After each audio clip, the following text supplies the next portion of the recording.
یا حسن رفاقت ہو یا ترک رفاقت ہو، یا آپ بدل جائیں یا مجھ کو بدلنے دیں، غم وہ کہ لہو کر دیں اندر سے ہمارا دل، ہم وہ کہ پگھل کر بھی آنسو نہ نکلنے دیں۔ ممی، میں شادی نہیں کروں گی، آپ پھپھو کو سختی سے انکار کر دیجیے، کئی دنوں سے ہمت و حوصلہ جمع کرتی سودا نے صوفیہ بیگم سے کہا۔ صوفیہ نے میگزین سے نگاہیں ہٹا کر اس کی طرف دیکھا۔ Red printed suit, white trouser اور وائٹ ریڈ بارڈر والے دوپٹے میں سادی سی چوٹی میں اس کی شفاف رنگت موتیا کے پھول کی مانند چمک رہی تھی۔ کلیوں جیسا ہی نکھار امڈ رہا تھا چہرے سے، وہ خاصی مضطرب و بدحواس لگ رہی تھی۔ اس کی وجہ وہ اچھی طرح جانتی تھی کہ وہ ماں سے یہ سوال کرنے کی ہمت بمشکل کر پائی تھی۔ گھبراہٹ و بوکھلاہٹ کی بڑی وجہ یہی تھی۔ دراصل انہوں نے اپنے اور اس کے درمیان ایک حد قائم کر رکھی تھی۔ وہ نہیں چاہتی تھی سودا، جو بن باپ کی یتیم بچی ہے، کسی طور بھی اخلاقی گراوٹ اور ذہنی پسماندگی کا شکار ہو کر بگڑ جائے۔ انہوں نے ہمیشہ سخت و تکلف زدہ رویہ اپنایا تھا اور ان کی یہ دانشمندی کامیاب رہی تھی۔ آج سودا اپنی ہم عمر لڑکیوں میں ممتاز و منفرد دکھائی دیتی تھی۔ شادی نہیں کرو گی؟ انکار کر دوں؟ کس سے کرو گی پھر شادی؟ وہ اپنے مخصوص انداز میں گویا ہوئی۔ وہ چھپ کھڑی رہی۔ ہاں بولو، پھر کس سے کرنا چاہتی ہو شادی؟ کون ہے تمہارے دل میں؟ کسی کو پسند کر بیٹھی ہو؟ انکار کی کوئی وجہ ہوگی نا؟ چند لمحے وہ کھڑے ہونٹ کاٹتی رہی، پھر تیزی سے کارپیٹ پر بیٹھ کے ان کے گھٹنوں پر چہرہ رکھ کر رونے لگی۔ بے حد دل سوز تھی آنسوؤں میں۔ ارے سودا، رو کیوں رہی ہو؟ رونے کی کیا بات ہے؟ صوفیہ کو اندازہ ہوا وہ کچھ زیادہ ہی سخت لہجہ اختیار کر گئی ہیں، تو نرمی سے اس کا چہرہ اوپر کر کے آنسو صاف کرتی ہوئی بولی تھی، ممی میں کسی سے بھی شادی نہیں کروں گی، میں شادی کرنا ہی نہیں چاہتی ہوں، میں آپ کو چھوڑ کر کہیں نہیں جاؤں گی، مجھے آپ کے ساتھ رہنا ہے ہمیشہ، مرتے دم تک، موت ہی آپ سے جدا کر سکتی ہے مجھے۔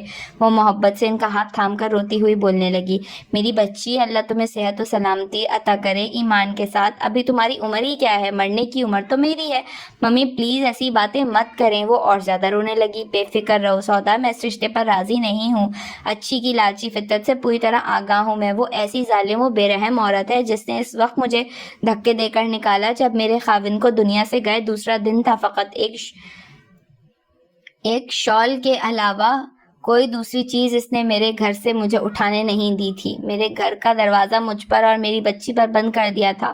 میں کیسے بھول سکتی ہوں وہ سیاہ دن و رات کی کٹھنائیاں اور درد؟ بھائی اور بھابھی ان کی چپڑی چپڑی باتوں میں بہل گئے ہیں، مگر میں تو اس جہنم میں نہیں جھونکوں گی تم کو۔ ایک عرصے بعد وہ اسے ممتا بھرے لہجے میں سمجھا رہی تھی، آپ ماموں اور ممانی کو صاف صاف بتا دیں، میں نے کہا نا تم فکر مت کرو، اچھی آپا کو یہ سوچ کر خوش ہو لینے دو کہ بیٹی کے معاملے میں بھی وہ اپنی منمانی کر کے مجھے شکست دے چکی ہیں، بھائی اور بھابھی لاکھ ان کی اداکاری سے مروب ہوتے رہیں، لیکن آخری فیصلہ وہی ہوگا جو میں چاہوں گی۔ سودا مطمئن ہو کر سونے کے لیے روم میں چلی آئی۔ دروازہ کھولتے اندھیرے نے اس کا استقبال کیا تھا۔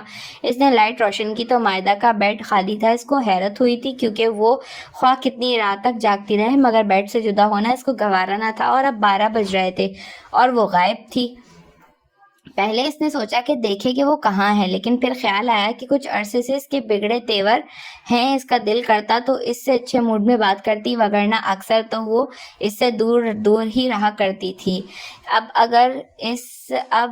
اگر اب بھی اس کے جانے سے وہ خفا ہو جاتی، اور خفگی اس کو کسی طرح برداشت نہیں تھی۔ وہ بیڈ شیٹ درست کرنے لگی۔ مان دودھ کے گلاس ٹرے میں رکھے بوا اندر داخل ہوئے، مائدہ کو وہاں نہ پا کر گویا ہوئی، ارے یہ کیا انہونی ہو گئی کہ مائدہ بیٹی بستر پر نہیں ہے آج، ورنہ دنیا ادھر کی ادھر ہو جائے، مائدہ بی بی کا آرام نہیں چھٹتا، شاید ممانی کے پاس ہوگی۔ وہ ٹرے ٹیبل پر رکھتی ہوئی بولی، ممانی کی بھی خوب کہی بیٹا، وہ تو دوائی کھا کر کب کی خوابوں کی دنیا میں چلی گئی ہیں، اب آگے ان کو کہاں بیٹی دکھائی دیتی ہے، پھر مائدہ کہاں ہے؟ اس کے انداز میں تفکر تھا، ارے ہوگی کہیں وہیں عمرانہ بہو کے پورشن میں، ماں تو دنیا و مافیا سے بے خبر سو رہی ہوگی، اور مائدہ کی مرضی جو دل میں سمائے وہ کرے، آپس کی بات ہے بیٹا، مائدہ بیٹی کے لچھن مجھے ٹھیک نہیں لگ رہے ہیں۔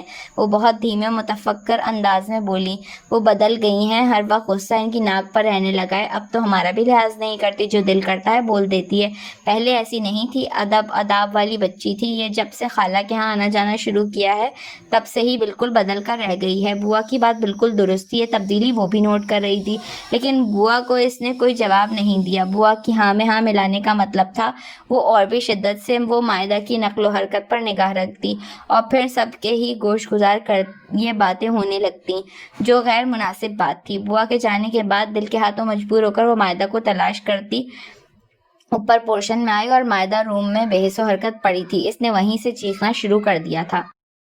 مائدہ کی متواتر آتی کالز نے جنید کو جھنجھلاہٹ، اکتاہٹ اور آخر کار غصے و جنون میں مبتلا کر دیا تھا۔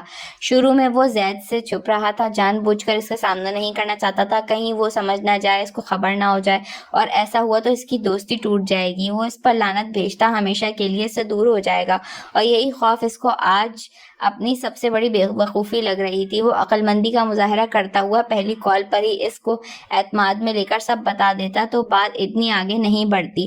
وہ کئی دفعہ اس کو ملنے کی آفر کر چکی تھی، انکار پر خودکشی کی دھمکی دینے لگی تھی جو وقت گزرنے کے ساتھ ساتھ شدید سے شدید تر ہوتی جا رہی تھی۔ آج اس کا حوصلہ ہمت جواب دے گیا تھا۔ آج وہ تہیا کر کے گھر سے نکلا تھا زید کو سب سچ سچ بتانے کا، خواہ وہ یقین کرے یا نہ کرے۔ دوستی کو ختم کرنا اعتماد کے قتل کرنے سے زیادہ بہتر ہے۔ پھر دادی کہتی تھی سچائی و صداقت خود کو منواتی ہے، چاہے دیر سے ہی صحیح، وقت از خود ہی گواہی دے دیتا ہے۔ یہ فیصلہ کر کے وہ زید کے پاس چلا آیا۔ پہلے وہ کسی ضروری فائل میں مصروف رہا، پھر وہ ڈنر کرنے دو دریا چلے گئے۔ کھانے کے دوران ادھر ادھر کی باتوں کا سلسلہ چلتا رہا۔ جنید کھانے کے بعد بات کرنے کا سوچ رہا تھا۔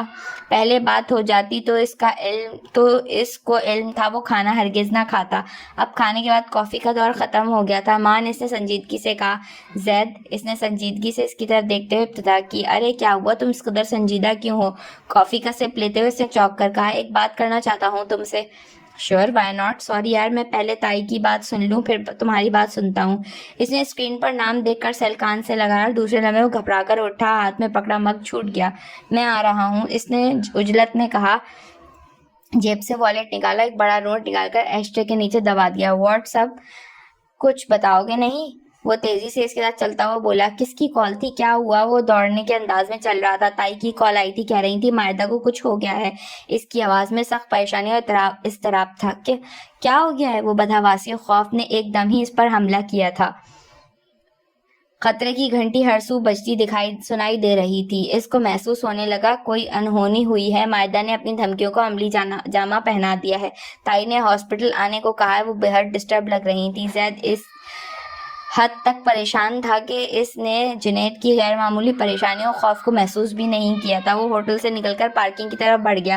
اگر تم مائنڈ نہ کرو تو میں تمہارے ساتھ ہاسپٹل چلوں؟ تم بے حد پریشان لگ رہے ہو، ایسے میں تمہارا ڈرائیو کرنا مناسب نہیں۔ وہ اندر ہی اندر دگرگوں ہوتی حالت کو سنبھالنے کی صحیح کرتا اس سے مخاطب ہوا تھا۔ زید نے کچھ کہا نہیں، اسبات میں سر ہلا دیا۔ مائدہ انتہائی نگہداشت یونٹ میں تھی۔ ڈاکٹرز کی زبانی یہ جان کر اس کے ساتھ ساتھ زید کے بھی قدموں سے زمین نکل گئی کہ مائدہ نے نیند آور ٹیبلٹس کھا کر خودکشی کی کوشش کی ہے۔ اس کا معدہ ابھی بھی واش کیا جا رہا تھا، موت کے سائے ابھی بھی اس پر دراز تھے۔ ڈاکٹرز نے اس کی زندگی بچانے کی جدوجہد میں مصروف تھے۔ اس نے ایسا کیوں کیا تایا جان؟ کس کے لیے اپنی زندگی داؤ پر لگا دی؟ وہ دل گرفتہ بیٹھے تایا جان کے شانے پر ہاتھ رکھ کر رنجیدگی سے بولا، اس وقت صرف رب سے اس کی زندگی کی خیر مانگنے کا وقت ہے بیٹا۔ ان نازک لمحوں کو ایسی الجھنوں سے ابھی آزاد کر دو۔ وہ اس کو سمجھاتے باری تعالیٰ کے ذکر میں مستغرق ہونے لگے تھے۔ دل تو کیا روح بھی لرزتی ہے، اس قدر مایوس رہتا ہوں۔ تم کہاں تک کرو گے دل جوئی، میں تو اکثر اداس رہتا ہوں۔ یوسف صاحب اور زرقا بیگم کو عمرے کی ادائیگی کے لیے روانہ ہوئے ایک ہفتہ ہی گزرا تھا۔ ان سے اسکائپ پر بات ہوتی رہتی تھی۔ زرقا کی غیر موجودگی نے اس کو احساس دلایا تھا کہ وہ ان کی ممتا کا کس قدر عادی ہو چکا ہے۔ وہ اس کے لیے سایہ دار تھی۔ وہ جب بھی ان کے پاس سے آتا تمام دکھ و رنج، وحشتیں، محرومیاں بھول جایا کرتا تھا۔ دوسرے یوسف صاحب کا وجود اس کے لیے ڈھارس و اعتماد کا باعث تھا۔